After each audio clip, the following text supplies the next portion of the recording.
주시는 하나님 말씀 함께 보겠습니다. 사도행전 2장 43절에서 47절 말씀입니다. 제가 한 절 읽고 그 다음 절 여러분들이 읽고 말씀 교독하기를 원합니다. 43절, 사람마다 두려워하는데 사도들로 인하여 기사와 표적이 많이 나타나니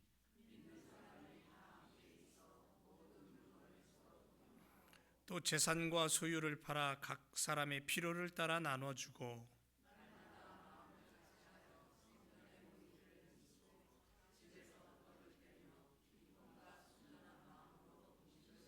다 같이 하나님을 찬미하며 또 온 백성에게 칭송을 받으니 주께서 구원받는 사람을 날마다 더하게 하시니라. 아멘. 우리 한번 인사할까요? 반갑습니다.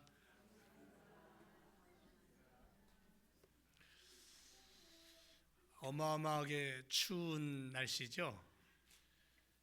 아마 한국의 그 남쪽에 사시던 분들은 이런 추위를 경험하지 못했을 것 같은, 오늘 조금 전에도 뉴스를 보니까 체감 온도가 마이너스 30도 섭씨로, 그 정도로 어마어마하게 추운 그러한 시간을 우리가 요즘 보내고 있습니다. 하지만 우리가 믿음 안에서 믿음의 신앙의 삶은 뜨거운 그러한 삶을 살아야 될 줄로 믿습니다.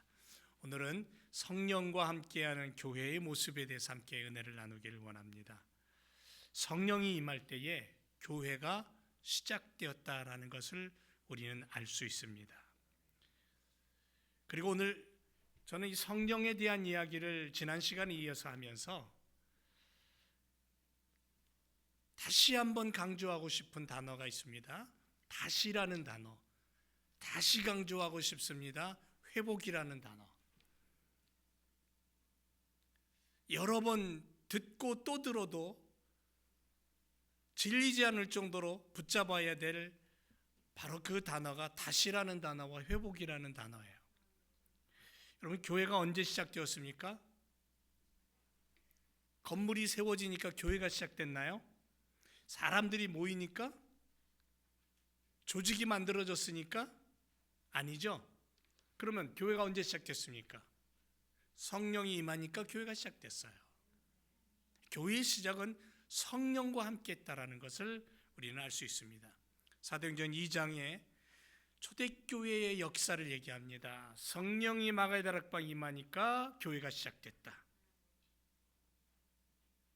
그런데 이 초대교회의 역사를 시작하는 이 기록된 사도행전 2장은 성령 하나님께서 어떤 교회를 기뻐하신가를 우리에게 보여줍니다. 어떤 교회를 통해 하나님 나라를 이 땅에 이루시기를 원하시는가? 하나님의 청사진이 보여지는 것이 사도행전 2장의 사건입니다. 그러므로 성령의 임재는 교회 시대를 여는 시작점이었고 불의 역사였습니다.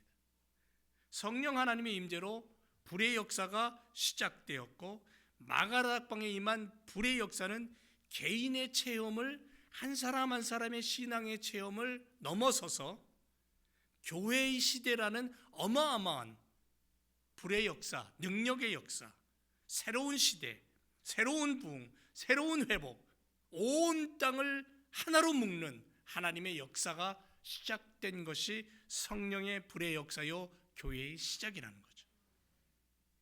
여러분, 사람은 실패했습니다. 첫사람은 하나님의 꿈을 깨트려버리고 자신들이 원하는 길로 가버렸어요. 아담의 실패로 하나님의 형상이 훼손되었고요, 하나님의 가족관계가 파괴되었습니다. 단절됐습니다. 바벨탑 사건으로 인간의 언어가 흩어지고, 그리고 결국은 세상은 힘 있는 자들이 세상을 지배하는 왜곡된 구조로 고착되어 버렸습니다. 그럼에도 불구하고 하나님은 깨어진 역사를 그대로 두지 않으셨어요. 이 깨어진 세상 속에 당신의 아들 예수 그리스도를 보내셔서 십자가로 그 길의 회복을 원하셨습니다. 예수님 십자가를 지셨어요. 그리고는 골고다로 오르시고 십자가에서 물과 피를 쏟으시며 죽으시면서 당신의 목숨을 버리고 당신의 물과 피를 다 쏟으면서 깨어진 하나님과의 관계, 깨어진 하나님과의 가족 관계를 연결하기를 원하셨던 거예요. 그게 예수님의 십자가예요. 그래서 예수님이 없이는 하나님 품으로의 회복이 이루어질 수 없고, 예수 그리스도가 없이는 하나님과의 가족 관계가 다시 한번 형성될 수 없다라는 거죠. 그래서 예수님은 죽으시고 부활하시고 그 부활로 그것을 이루었다라고 승리를 선포하신 분이 예수님이죠. 바로 그 구속의 역사 속에 우리가 있습니다. 우리가 예수 그리스도를 믿음으로 말미암아 바로 그 하나님과의 만남과 회복이 이루어진 거죠. 잃어버렸던 하나님의 형상을 되찾은 거예요. 그리고 예수님은 하늘로 가버리셨습니다. 승천하셨습니다. 다시 오마 약속하셨어요. 다시 오실 마라나타의 예수님을 기다리는 동안, 그러면 당신이 세우신 그 교회, 당신이 목숨 버려서 건지신 그 생명들을 그냥 두셨느냐? 아니죠. 성령을 보내주셨습니다. 성령을 통해서 교회를 맡기셨다는 거죠. 오늘 우리가 읽은 본문에 보면 그때는 그랬다 라는 과거의 이야기가 아닙니다. 오늘 우리의 교회가 회복해야 될 본연의 모습, 본래의 모습, 다시 성령 하나님과 동행함으로 교회가 잃어버렸던 정체성을 되찾고 하나님 나라를 회복해야 될 모습이라는 거죠. 사도행전 2장의 모습은 21세기에 다시금 붙잡아야 될 교회의 진정한 모습이라는 거예요. 승천하시면서 제자들에게 성령 받아라 말씀하시는 주님의 뜻은 무엇일까요? 성령 강림, 마가다락방에 불의의 같이 갈라지는 성령의 임재는 어떤 목적을 갖고 있을까요? 한 가지입니다. 하나님 나라예요. 하나님 나라 세우기, 하나님 나라, 하나님 백성 회복입니다. 하나님 땅 끝까지 복음을 전하라고 모든 민족에게 구원받게 하기 위해서 성령을 부으셨어요. 성령 받은 하나님의 백성들이 새 나라의 건설자들로 이 땅에 우뚝 서서 달려가고 있어요. 지금도. 그러므로 우리는 하나님 나라의 건설자들로 하나님의 통치를 받아들이고 죽음 이후뿐 아니라 지금 현재 나의 삶 속에, 내 삶의 현장 속에 천국을 만들고 매일매일 하나님 나라의 백성다움, 일꾼다움을 가지고 우리의 삶을 만들어가야 될 줄로 믿습니다. 여러분, 예수께서 부활하신 후에 40일 동안 여기 계시다가 승천하셨죠. 40일 동안 왜 여기 계셨을까요? 이 땅에 머무신 이유가 뭘까요? 하나님 나라에 대해서 가르쳐주기 위함이었어요. 하나님 나라에 대해서 저들에게 확신을 갖기 위해서. 그 전에도 하나님 나라를 수없이 얘기했지만 제자들이 예수님 잡혔을 땐 다 도망가 버렸어요. 예수님 부활하시고 승천하시기 전에 이 땅에 계시는 동안 제자들에게 바로 그 부분에 있어서 다시 강조하시면서 성령 받으라는 거예요. 성령만이, 오순절 다락방의 불로 일만 성령님만이 예수님이 말씀하시고 세우시길 원하셨던, 예수님이 다시 새롭게 창조하길 원하셨던 하나님 나라가 무엇인가를 분명하게 정확하게 우리로 하여금 깨닫고 확신을 갖게 하는 능력과 힘이 성령 하나님이라는 거죠. 그래서 하나님 주신 선물이 성령이에요. 여러분, 하나님 나라 어떤 나라입니까?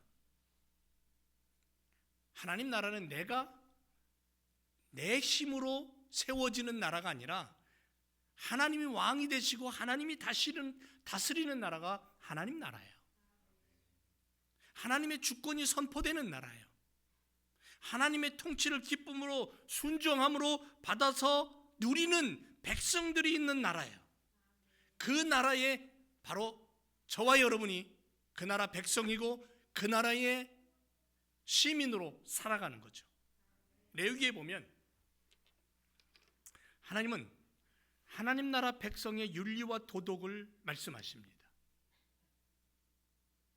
이것을 지켜 행하라,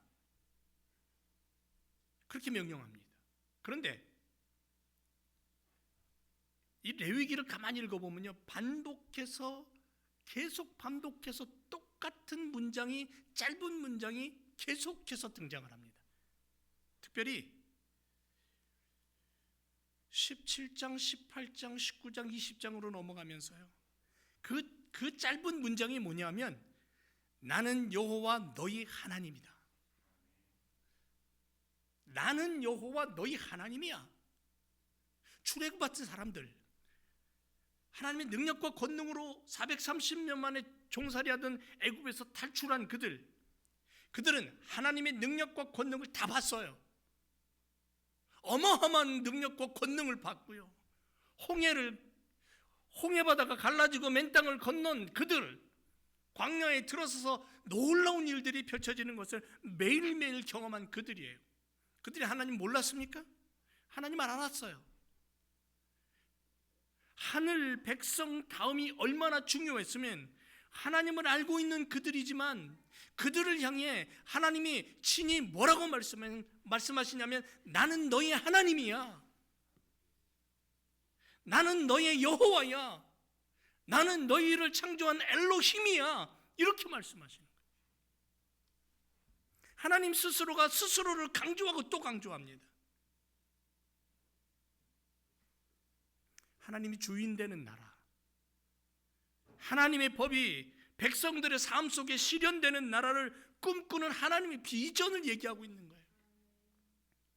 하늘나라의 윤리와 도덕과 법을 얘기하시면서 하나님의 나라를 만들기 위해 히브리 민족을 택하신 그 하나님이 광야로 끄집어내셔서 그들에게 하시는 말씀이 뭐냐면, 나는 너희의 여호와고 나는 너희의 하나님이라고 강조하시는 그 뜻은 뭐냐면, 내가 꿈꾸는 나라는 너희를 통해 이렇게 만들기를 원해.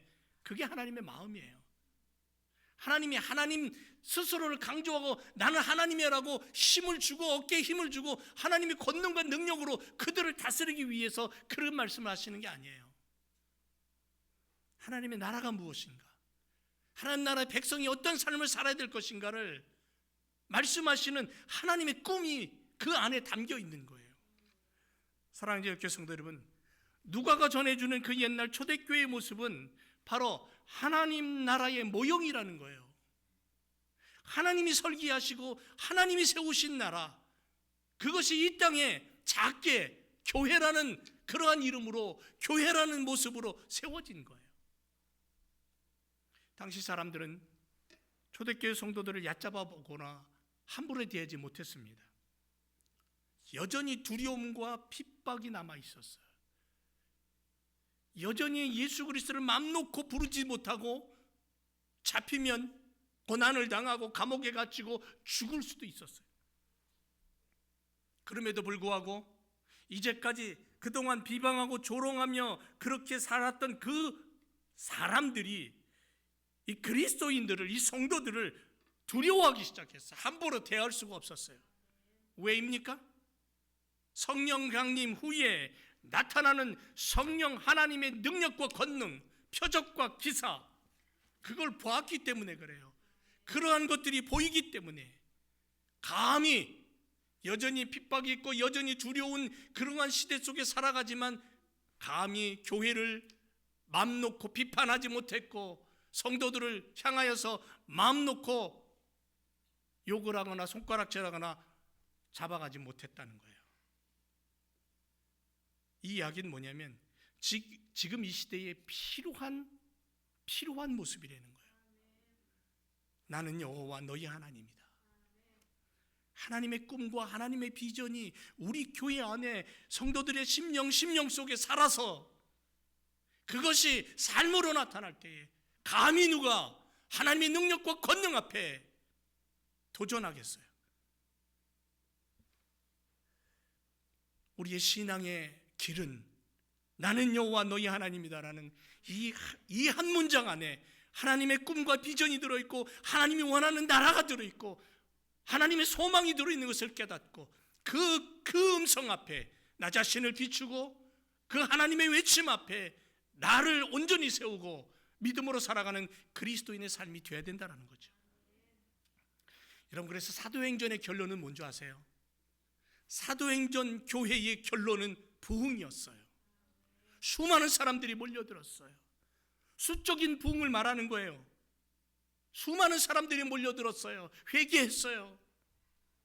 베드로의 설교 한마디에 3,000명 5,000명이 회개하며 어찌할까 하고 가슴을 쳤어요. 그런데 이들에게 숫자적인 부흥을 주시기 전에 성령 하나님은 먼저 뭘 했냐면 가슴을 만지셨어요. 가슴을 두드렸어요. 영을 만지셨다라는 거죠. 하늘 백성다움의 모습이 뭐냐? 하나님의 꿈을 가지고 이 땅을 살아가는 성도들의 삶의 자세가 뭐냐? 하나님의 모습으로 회복돼야 되고 하나님의 능력으로 회복돼야 되고 하나님이 가지신 그 꿈과 비전으로 무장해야 된다는 것이 첫 번째였어요. 21세기 우리 교회가 초대교회의 모습을 붙잡아야 되는 게 바로 여기 있어요. 예수님이 잡히셨을 때 제자들 다 도망갔잖아요. 근데 그들이 마가다락 배에서 성령 받고 불을 받고 나는 여호와 너희 하나님이야 라는 하나님이 왜 교회를 세우길 원하시고 왜 성령을 부으셨는가를 깨달은 이후에 그들은 예수는 그리스도라고 당당하게 외쳤고요. 예수님의 제자들은 다 순교했어요. 요한복음을 썼고 요한계시록으로 썼던 제자 요한만 빼고. 비참한 죽음 앞에서도 수 없는 고통 앞에서도 하나님이 세우길 원하셨던 그 나라를 꿈꾸며 믿음의 사람들이 이 땅을 향하여 하나님의 이름으로 어떻게 살아야 될 것인가를 분명히 깨달았다는 거죠. 그래서 부흥했어요. 그들의 가슴이 불타올랐기에 그 불이 번져가면서 수많은 사람들의 심령 강팍함을 녹여버렸다는 거죠. 그렇다면 이 온전한 하나님의 나라고 성령 하나님과 함께하는 이 교회된 하나님의 꿈과 비전이 들어있는 작은 하나님 나라 천국의 모형인 교회가 가야 될 참된 모습이 뭐냐는 거죠. 오늘 본문에 보니까 성령과 함께하는 교회는 말씀의 무장이 있었다는 거죠. 그래서 42절에 보면 그들이 사도의 가르침을 받았다 그랬어요. 초대교회의 첫 번째 특징이 뭐냐면 말씀 중심이었다는 거예요. 말씀 중심. 성령이 임하자 사람들이 열광적인 감정에만 빠진 게 아니에요. 와, 불이 임했다, 능력이 임했다, 방언으로 말하기 시작하고 그 말하는 소리를 여러 나라에 있던 사람들이 알아듣고 이 놀라운 일들이 어떻게 시작되었냐라고 그저 그들이 열광하고 감정적으로 치우치지 않았다는 거죠. 성령이 임하자 그들에게는 하나님 말씀 앞으로 나가기 시작했어요. 사도의 가르침을 받았다. 말씀의 훈련을 받았다. 말씀의 깊이를 가지기를 원했다는 거죠. 왜냐하면 말씀 안에 하나님의 뜻이 들어있고 말씀 안에 하나님의 비전이 들어있고 말씀 안에 하나님 나라의 모습이 들어있기에 말씀 안에 성도된 사람들의 삶의 길이 보이기 때문에 그래서 말씀을 사모하기 시작했어요. 성령이 임하자 말씀 앞으로. 그래서 성령과 말씀은 분리되지 않아요. 성령은 말씀을 통해 역사하고 말씀은 성령으로 말미암아 살아 움직이는 거예요. 디모데후서 3장 17절에 하나님의 사람으로 온전하게 하고 모든 선한 일을 행할 능력을 갖추게 하는 것이 말씀이라는 거죠. 말씀은 우리를 하나님의 자녀답게 해요. 말씀이 내 안에 들어오면 하나님이 왜 이 땅을 창조하고 사람을 만들었는가 하나님 창조의 의도를 깨닫게 돼요. 그러면 창조의 의도에 맞춰서 살아가게 돼요. 그런 삶을 살게 되는 거예요. 세상 속에서 하나님의 일을 감당하며 살아가는 것이 말씀이에요. 그래서 말씀을 자꾸 깊이 들여다봐요. 그래서 하나님의 말씀은 율법서, 교리서가 아니라 양육서예요. 하나님의 마음이 담겨있는 아버지 하나님의 양육서라는 거죠. 말씀 없는 신앙은 뿌리 없는 나무와 같아요. 겉으로 무성해 보여도 바람 한번 불면 쓰러져 버립니다. 넘어져 버립니다. 얼마 전에도 뉴스를 보니까 얼마나 추웠으면 멀쩡하게 서 있는 큰 나무가 그냥 펑 하고 터지면서 갈라지고 쓰러져 버리더라고요. 세상은 믿음의 사람들을 점점 꽁꽁꽁 얼어붙게 만들어요. 얼고 얼다가 견딜 수 없어서 터져버리게 만들어요. 이게 세상이에요. 하지만 성령이 임하면 우리 안에 말씀이 들어와서 아무리 강력한 한파가 오고 아무리 어둠의 세력이 우리를 옥죄어도 우리 안에는 하나님의 뜨거운 말씀과 성령의 불로 뜨거운 거예요. 그 뜨거움이 바깥에서 오는 그 어마어마한 한파를 녹여버릴 수 있는 능력이 있다는 거죠. 그래서 성령은 능력이에요. 여러분, 오늘날 교회가 약해지는 이유가 프로그램이 없어서입니까? 헌신이 없어서입니까? 아니에요. 교회가 위기감을 느끼는 이유는 뭐냐면 말씀의 기초가 무너져서 그래요. 말씀이 없어서 그래요. 말씀을 세상과 섞여버리기 때문에 말씀이 우리의 중심이 돼야 된다는 거죠. 말씀은 정보가 아니라 삶이에요. 초대교회 성도들은 말씀을 아는 것에서 멈추지 않고 말씀대로 살기 위해 용기를 냈어요. 말씀대로 순종하며 살기 위해 그들은 얼마나 부단히 애를 썼는지 몰라요. 그래서 말씀이 들어오니까 생각이 바뀌고, 말씀이 들어오니까 선택이 바뀌고, 말씀이 들어오니까 걸음과 손이 바뀌고, 인생의 방향이 바뀌어버리는 거예요. 그래서 말씀이 필요하다라는 거예요. 제자들은 말씀을 가지고 초대교회에 가르쳤어요. 성도들은 그 말씀을 배웠어요. 성령이 임하자 그들은 말씀 앞으로 오늘 이 시대에 우리가 불안한 정치, 불안한 경제, 전 세계가 혼탁한 이 지구촌의 모습을 놓고 우리가 어떻게 해야 됩니까? 당연히 길은 하나예요. 말씀 앞으로 나가는 거예요. 성령과 함께하는 우리 교회는 말씀 위에 세워진 교회로 달려가야 될 줄로 믿습니다. 또 하나, 두 번째 특징이 뭐냐면 초대교회는 기도에 전혀 힘썼다라고 얘기합니다. 오늘 사도행전 2장에 읽어보면 정확하게 얘기해요. 기도에 전혀 힘썼다. 여러분, 그들은 성령 받았어요. 불의 여같이 갈라지는 성령이 마가다락방에 있던 120명의 제자들에게 머릿속으로 들어갔고, 그들은 성령을 받아 뜨겁게 방언으로 말하고 그 소리를 주변에 있는 사람들이 알아들으면서 놀라움으로 입을 벌리고 기적이라고 얘기합니다. 그리고 그들은 성령 받아서 뜨거움을 가지고 하나님의 말씀을 전했고 담대했어요. 그런데 그들이 성령 받았다고 해서 그들이 그 성령의 불로 인하여 그냥 무조건 뛰어나가고 그냥 무조건 세상으로 나간 게 아니라 그들은 먼저 기도했다라는 거죠. 기도로 무장했다는 거예요. 기도는요, 관계 회복이에요. 누구와? 아담 이후 끊어졌던 하나님과의 친밀한 관계 회복이 기도예요. 기도 없이는 하나님과 연결될 수가 없어요. 기도하는 교회는 분명한 열매가 있어요. 다툼보다 이해가 있고, 그래서 평안이 자리 잡고, 주장보다는 양보와 겸손이 교회 안에 흐르게 되고, 불평보다 감사가 많아지게 되고, 그래서 헌신이 자연스럽게 흘러나와요. 왜? 기도 속에서 하나님의 가슴을 알게 돼요.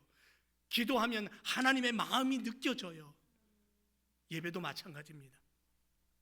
예배는 단순히 정해진 시간에 오는 종교 행위가 아니라 예배는 하나님을 만나러 가는 거룩한 약속이에요. 그리고 그 예배를 통해 하나님의 만져주심을 누리는 거예요. 새 힘을 얻는 거예요. 제가 학창 시절에 친구 집에 놀러 갔는데 친구 어머니 권사님이었는데 돈을 다림질을 하고 계셔요. 여러분들 옛날에 돈 다림질 하는 분 계시죠? 아마 그렇게 하신 분도 계실 거예요. 왜 돈을 다리세요? 그랬더니 권사님 하는 얘기가 내일 주일이잖아. 하나님께 헌금하려고. 돈이 뭐 지금 미국 돈으로 말하면 100불짜리도 아니었어요. 50불짜리도 아니었어요. 그 당시 때 1,000원짜리. 일불짜리를 다리고 계시는 거예요. 하나님께 헌금하려고. 여러분, 이게 액수 문제입니까? 많고 적음의 문제를 얘기하는 겁니까? 아니죠. 마음의 준비입니다. 예배의 준비입니다. 기도와 예배는 준비된 마음에서부터 시작되는 거예요. 주님을 만나고자 하는 기대감에서 시작되는 거예요. 예배는 예배당에 들어와서 시작되는 것이 아니라 이미 내 마음에서부터 시작되고, 그래서 교회 문을 열고 들어올 때에 가장 먼저 기도의 자리를 찾는 거예요. 왜요? 매일매일 주님과 동행하며 믿음으로 살았지만 주님은 정한 예배 시간에 예배당에 나와 당신의 이름을 부르는 자녀들을 기다리고 계시다는 거예요. 그러니까 기도는 마지막 수단이 아니에요. 기도는 모든 삶의 시작이고요. 기도는 성도들의 힘의 원천이에요. 내 삶의 힘의 원천이 기도라는 거예요. 초대교회가 문제가 생겨서 기도한 교회가 아니에요. 내 삶에 문제가 생기니까 기도했다? 그건 잘못된 거예요. 기도했기 때문에 문제가 확산되지 않은 교회, 기도했기 때문에 문제가 은혜로 바뀌어버린 교회, 기도했기 때문에 하나님의 영광이 드러나는 교회, 그렇게 변화된 교회가 초대교회예요. 성령으로 무장한 우리 교회, 우리 제일교회가 이 기도와 예배로 하나님 앞에 영광을 돌리며 나아갈 때에 바로 주의 영광과 부흥의 역사가 일어나게 될 줄로 믿습니다. 한 가지 더 말씀드릴 것은, 성령과 함께하는 교회는요, 나눔의 영성을 가진 교회였어요. 44절 45절을 보면 이 초대교회는 특징이 하나 있는데 뭐냐면 주는 교회였어요. 주는 교회. 우리 제일교회가 주는 교회죠. 아멘? 왜 아멘 소리 이렇게 작아요? 김치 담갔다 하면 그냥 온 성도들 다 나눠주고, 이웃교회 목사님들 불러서 다 나눠주고, 주는 교회.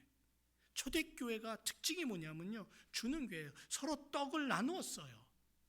함께 식사했어요. 성찬과 애천을 나누었다. 그것뿐 아니라 그 떡을 가지고 가난한 자, 병든 자, 고통받는 자, 외로운 자를 함께 어우러져서 한 식탁을 냈다.